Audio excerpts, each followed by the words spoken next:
ஆகாஷ்வாணி.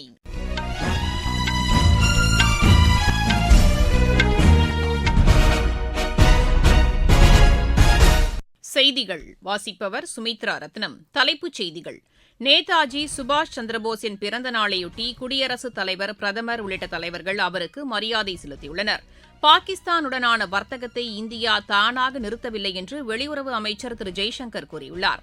பானிபட்டில் அமைக்கப்பட்டு வரும் பசுமை ஹைட்ரஜன் ஆலை இன்னும் 2 ஆண்டுகளுக்குள் உற்பத்தியை தொடங்கும் என்று இந்தியன் ஆயில் நிறுவனம் தெரிவித்துள்ளது. தமிழ் நிலப்பரப்பில் இருந்துதான் இரும்பின் காலம் தொடங்கியது என்பதை தொல்லியல் ஆய்வுகள் உறுதிப்படுத்தியுள்ளதாக முதலமைச்சர் திரு மு.க.ஸ்டாலின் கூறியுள்ளார். செஸ் போட்டிகளுக்கான சர்வதேச தரவரிசை பட்டியலில் இந்தியாவின் குகேஷ் 4வது இடத்திற்கு முன்னேறியுள்ளார். இனி விரிவான செய்திகள். நேதாஜி சுபாஷ் சந்திரபோஸின் 128வது பிறந்த தினம் வீர திருநாளாக இன்று கொண்டாடப்படுகிறது. இந்நாளையொட்டி குடியரசுத் தலைவர், குடியரசு துணைத் தலைவர், பிரதமர் உள்ளிட்ட தலைவர்கள் நேதாஜிக்கு மரியாதை செலுத்தியுள்ளனர். குடியரசுத் தலைவர் திருமதி திரௌபதி முர்மு விடுத்துள்ள செய்தியில், சுதந்திர போராட்ட வீரர்களில் நேதாஜி மிகவும் உறுதியான, ஊக்கமளிக்கும் தலைவராக திகழ்ந்தவர் என புகழாரம் சூட்டியுள்ளார். அவர் விடுத்த சுதந்திர அழைப்பு பல லட்சக்கணக்கான இந்தியர்களை உத்வேகப்படுத்தி விடுதலை போரில் இணைத்ததாக குடியரசுத் தலைவர் குறிப்பிட்டுள்ளார். குடியரசு துணைத் தலைவர் திரு ஜெக்தீப் தங்கர் வெளியிட்டுள்ள சமூக வலைதள பதிவில், சுதந்திரத்திற்கான நேதாஜியின் அர்ப்பணிப்பும், இந்திய தேசிய ராணுவத்தை உருவாக்கியதும் அவரது தொலைநோக்கு மற்றும் துணிச்சலுக்கு அடையாளமாக திகழ்கிறது என்று தெரிவித்துள்ளார். பிரதமர் திரு நரேந்திர மோடி வெளியிட்டுள்ள செய்தியில், சுதந்திர போராட்டத்திற்கான நேதாஜி சுபாஷ் சந்திரபோஸின் பங்களிப்பு ஈடு இணையற்றது என்று குறிப்பிட்டுள்ளார். மன உறுதி மற்றும் தைரியத்தை வெளிப்படுத்திய அவரது தொலைநோக்கு பார்வை நாட்டிற்கு தொடர்ந்து உத்வேகம் அளிக்கும் என்றும், நேதாஜி கனவு கண்ட இந்தியாவை உருவாக்க நாம் தொடர்ந்து பாடுபடுவோம் என்றும் பிரதமர் கூறியுள்ளார்.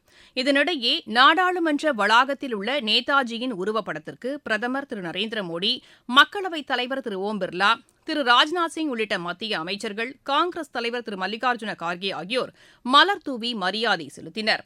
நேதாஜி பிறந்த நாளையொட்டி மத்திய இணையமைச்சர் திரு எல் முருகன் விடுத்துள்ள செய்தியில், நாட்டின் சுதந்திர போராட்டத்தில் இந்திய இளைஞர்கள் பங்கேற்கும் வகையில் உத்வேகப்படுத்திய நேதாஜி சுபாஷ் சந்திரபோஸை போற்றி வணங்குவோம் என்று தெரிவித்துள்ளார்.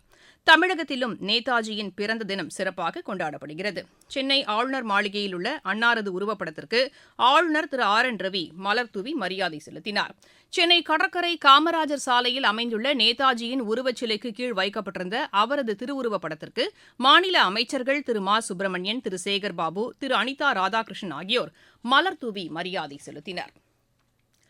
பாகிஸ்தானுடனான வர்த்தகத்தை இந்தியா ஒருபோதும் நிறுத்தவில்லை என்று வெளியுறவு அமைச்சர் திரு ஜெய்சங்கர் தெரிவித்துள்ளார். வாஷிங்டனில் செய்தியாளர்களிடம் பேசிய அவர், பாகிஸ்தான் நிர்வாகம்தான் 2019ஆம் ஆண்டில் இந்தியாவுடனான வர்த்தகத்தை நிறுத்த முடிவு செய்ததாக கூறினார். மிகவும் இணக்கமான நாடு என்ற அந்தஸ்தை பாகிஸ்தானுக்கு வழங்குவது குறித்த கேள்விக்கு பதிலளித்த அவர், இந்த அந்தஸ்தை வழங்க இந்தியா விரும்பினாலும் அதை ஏற்றுக்கொள்ள அந்நாடு முன்வரவில்லை என்று தெரிவித்தார். இந்தியா, அமெரிக்கா இடையேயான நட்புறவு, நம்பிக்கை மற்றும் ஒருங்கிணைப்பு அடிப்படையில் மிகவும் வலுவாக உள்ளதாகவும் திரு ஜெய்சங்கர் குறிப்பிட்டார்.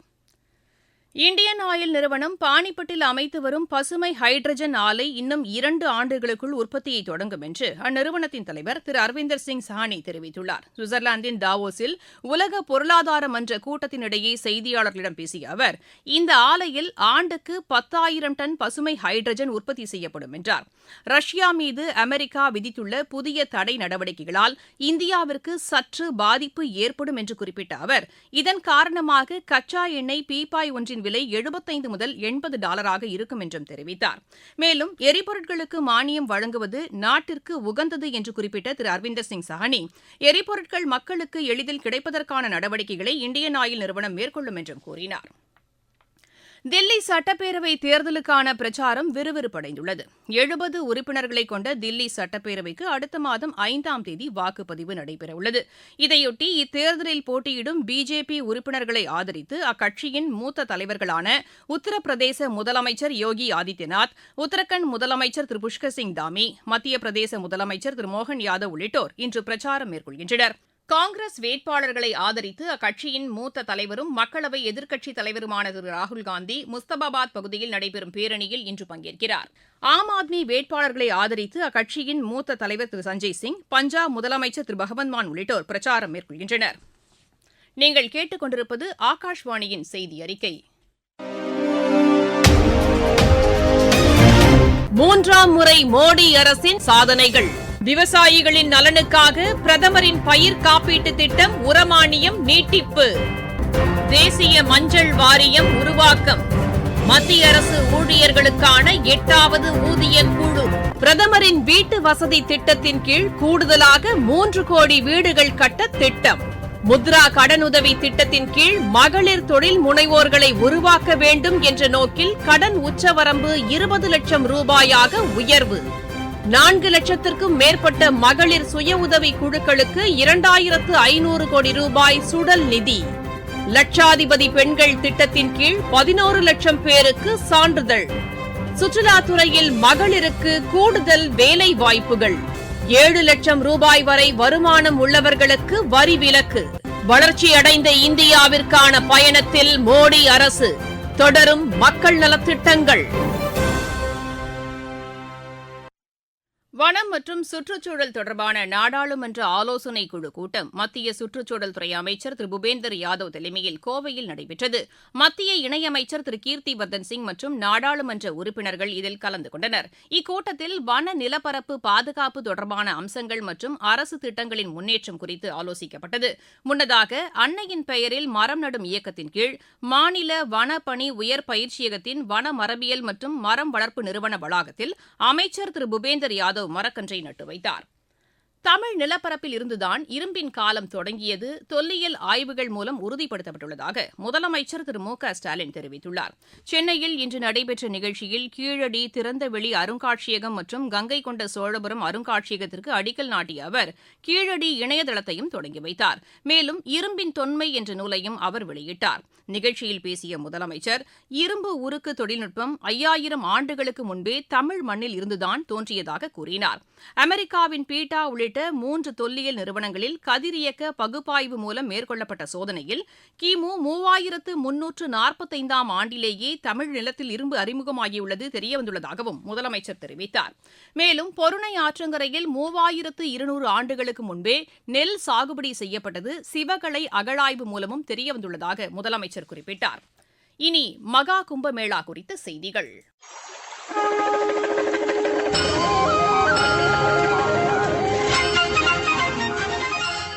உத்தரப்பிரதேசத்தின் பிரயாக்ராஜில் வெகு விமரிசையாக நடைபெற்று வரும் மகா கும்பமேளா தொடங்கிய ஒரு வாரத்திலேயே 9,25,00,000க்கும் மேற்பட்டோர் திரிவேணி சங்கமத்தில் புனித நீராடியுள்ளனர். கும்பமேளாவிற்கு வரும் பக்தர்கள் வசதிக்காக பல்வேறு நடவடிக்கைகள் மேற்கொள்ளப்பட்டுள்ளன. அந்த வகையில் கடந்த ஒரு வாரத்தில் மட்டும் 226 விமானங்கள் இயக்கப்பட்டதாகவும் நாள் ஒன்றுக்கு 5000 பயணிகள் வீதம் 30,000க்கும் மேற்பட்ட பயணிகள் பயணித்ததாகவும் அம்மாநில அரசு தெரிவித்துள்ளது. மேலும் அடுத்த வாரத்தில் மௌனி அமாவாசை தினத்தன்று பக்தர்கள் கூட்டம் அதிகமாக இருக்கும் என்பதால் அவர்களின் வசதிக்காக பிரயாக்ராஜுக்கு 4 நிமிடத்திற்கு ஒரு ரயில் வீதம் இயக்கப்படும் என்றும் அறிவிக்கப்பட்டுள்ளது.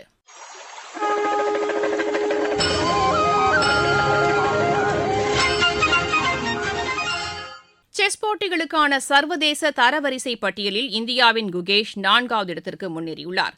நெதர்லாந்தில் நடைபெற்று வரும் சர்வதேச செஸ் போட்டியில் பெற்ற புள்ளிகளின் அடிப்படையில் அவர் இந்த தரவரிசையில் 4வது இடத்தை பெற்றுள்ளார். 19 வயதுக்குட்பட்டோருக்கான மகளிர் டுவெண்டி கிரிக்கெட் போட்டியில் இலங்கைக்கு எதிரான ஆட்டத்தில் முதலில் பேட் செய்து வரும் இந்தியா சற்று முன் வரை 4.2 ஓவரில் 2 விக்கெட் இழப்பிற்கு 17 ரன் எடுத்துள்ளது.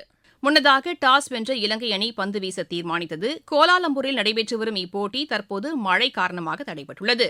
பெங்களூரு சர்வதேச டென்னிஸ் போட்டியில் இந்தியாவின் பிரார்த்தனா தும்பாரே இங்கிலாந்தின் அலிஷியா பார்னட் இணை காலிறுதிக்கு முன்னேறியுள்ளது. மீண்டும் தலைப்புச் செய்திகள்.